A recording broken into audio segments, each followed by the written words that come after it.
Welcome to Heal Your Love Wounds. I'm your host, Iris Sirianni, and in this episode, I want to highlight some key differences between narcissistic personality disorder, somebody who is truly narcissistic, and somebody that is selfish, self-absorbed, and avoidant. And I want to start by saying that regardless of the fact that you have been in one of these types of relationships or you currently are in this type of relationship, it doesn't matter how much love, how much of yourself you give and pour into the relationship.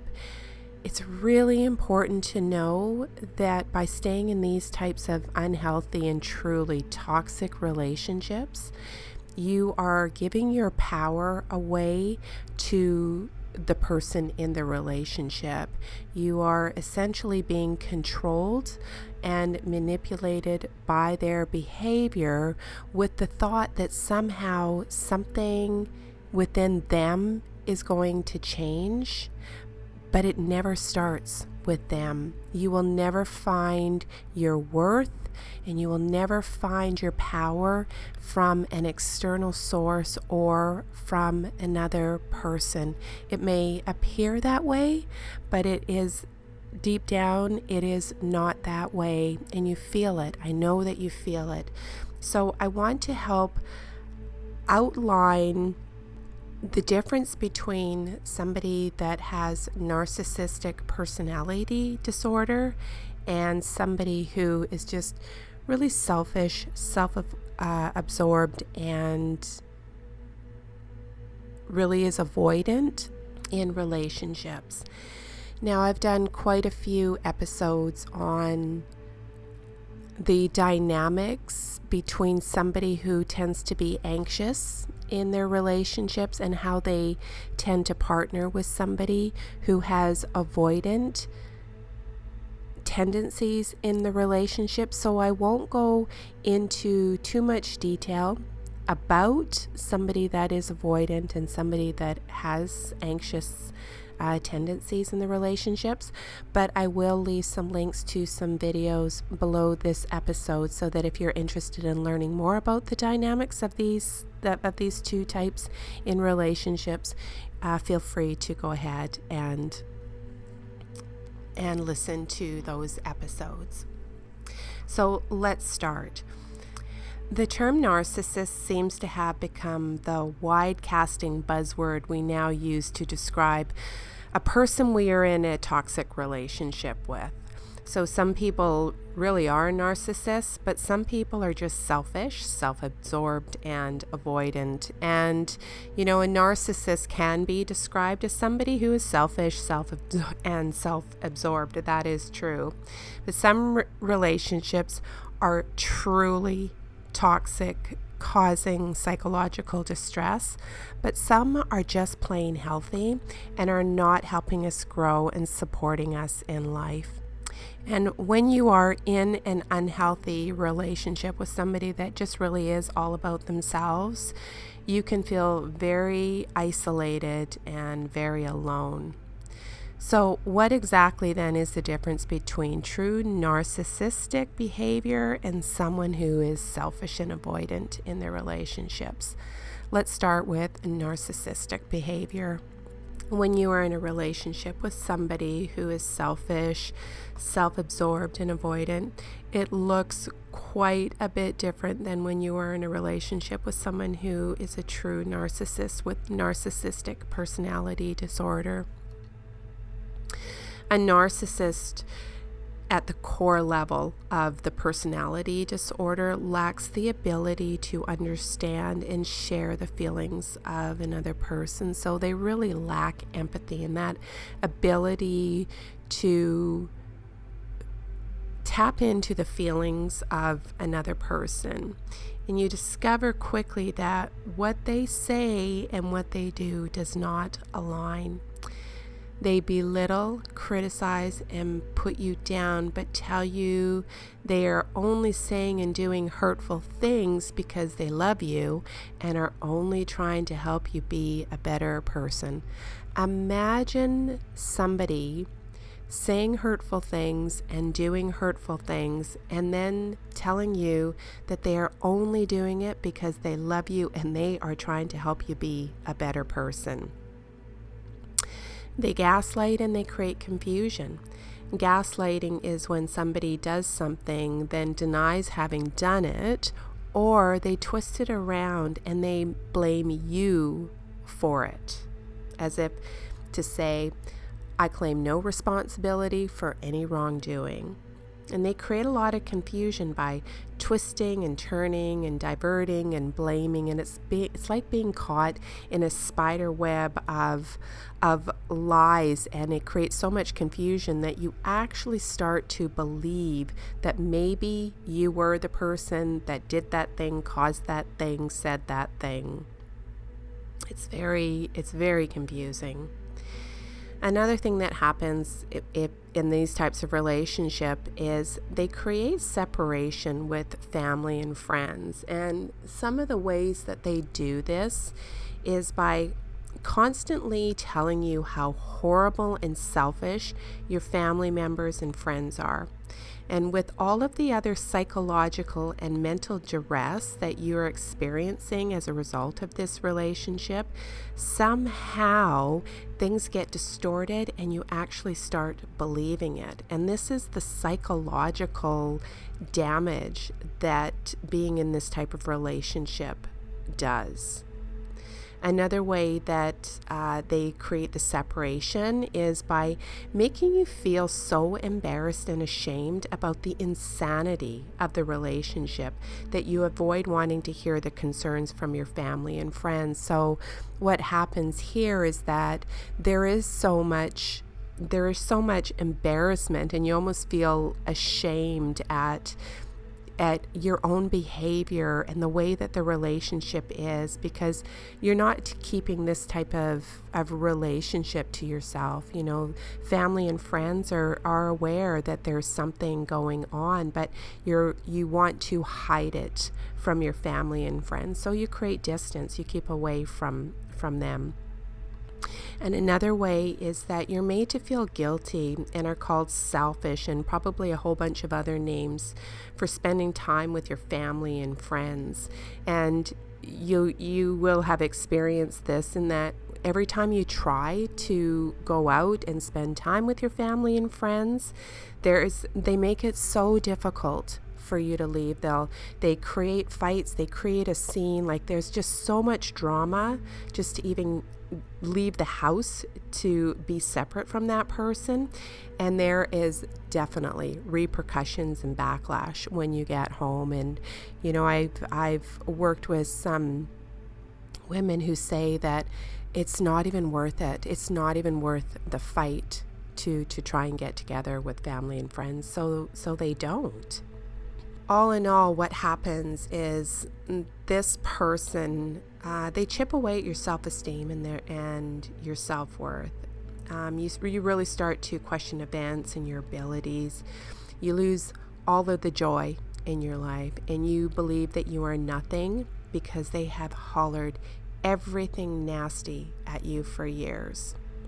They are cutting, they're cruel, and they create distress and trauma for the one in the relationship with them. This looks quite a bit different than being in a relationship with somebody who is selfish and self-absorbed and has avoidant tendencies. And, you know, while there is a lot of discord and there's a lot of leaving the relationship and then coming back together with somebody who is, you know, avoidant in relationships, and like I said, there's a lot of drama. The hurt and the trauma is not to the depth of what somebody with being in a relationship as we've just described here. So being in a relationship with somebody who is selfish and avoidant, it is still very hurtful. It hurts your self-confidence, it hurts your self-esteem, and it's definitely unhealthy, especially if you tend to feel anxious and need reassurance in the relationship. And somebody who has anxious, preoccupied tendencies in relationships tend to attract somebody who is avoidant. So someone who is avoidant, who has avoidant tendencies in relationships, they actually want connection with another person, but they've never learned how to build a healthy connection. They've learned to be really self-sufficient and take care of their own needs. Therefore, they don't often extend themselves to take care of the needs of another. And again, if you want to learn more about the dynamics of this relationships, I will leave a link below so you can learn more about it. A selfish person, they have empathy. They have the ability to have empathy, but their focus is on how they feel and how they look and how they are perceived, and not really on another person. A selfish and avoidant person will know that some of their actions hurt their partner's feelings, but they'll continue to do what makes them happy. So they don't have a lot of regard for the other person's feelings, although they are aware that they're hurting another person.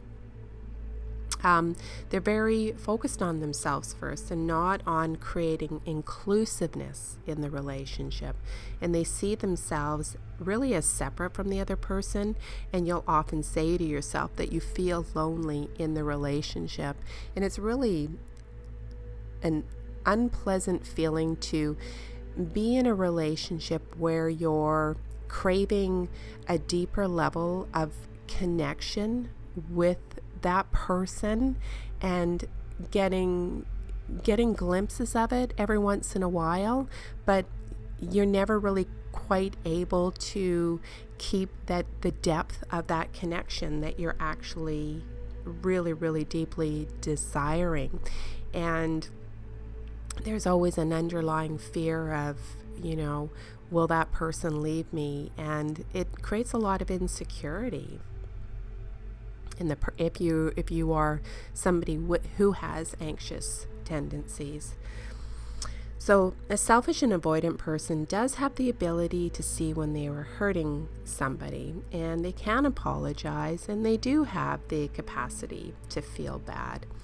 And here's the interesting thing is they do encourage their partners to be independent and separate from them, which is unlike the narcissistic person that we described. At the end of the day, neither of these scenarios is healthy. These types of relationships, they're just not healthy. Both are hurtful, and both can leave you feeling less secure, less confident, and less worthy. But relationships, for as unhealthy as they can be, they do serve as a mirror to show you where you're giving your power away to another. And we do this by giving so much more than what we're receiving back, in terms of money, of our time, of our love, and the things we do. We give so much more than what we get back in return. We give our power away when we're unable or fearful to ask for what we want and need. And quite often in both of these relationships, we do get to a point where we stop asking for what we need, and we close ourselves off as a protection measure. And, we give our power away when we put up with bad behavior and disrespect from other people, and really letting fear control our choices and our decisions, and not believing that we deserve so much more than what we've experienced. And over the course of time, and oftentimes these types of relationships, there seems to be a pattern. And over the course of time, we leave splinters and pieces of ourselves in these past relationship experiences, and we never take time to do the healing and reclaim our power and our sense of self and our self-worth. And because the patterns and cycles, they repeat themselves, and we get to that place where we're wondering, like, what's wrong with me? Deep down, I know that you're a good person with a lot of love to give, and you're probably questioning, like, what's wrong with me? Why won't someone love me for me? And I want to reassure you that there is absolutely nothing wrong with you. There's definitely some healing that needs to take place to start pouring all of the love and the attention and the affection that you've been pouring out to somebody else, and start pouring that into yourself, and start believing in yourself, start loving yourself, start caring for yourself, start having boundaries and saying no to people who disrespect you and put you down or put you on the back seat like you're somebody who's just convenient to have around whenever it suits them. When we start recognizing that we hold the power, we hold the key, that our worth is not found externally from somebody else, that we find that within ourselves, that's when our relationships start to change. That's when we have more love, more success, more freedom in our life, because we recognize that we deserve everything that we ever wanted from life and from our relationships. And you can start to take your power back. You can start to do that today. Start pouring all of the love and attention into yourself, and start cutting off people and things that just are not making you feel good. If somebody is putting you down, that is a clear indication that that is not the person for you, and you need to cut those people out of your life. That transformation, that healing, that comes from within, and I know you can do it. I've been in your shoes before. I know what this all feels like, and now I'm on the other side of this, and it is a wonderful feeling to be powerful and to feel powerful, and to know that you don't have to settle for breadcrumbs. You can have the whole loaf of bread if that's what you want. So I hope that you found this episode helpful. If you want to know more about me and my work, you can visit my website at irissiriani.com, and I'll leave you with these final words.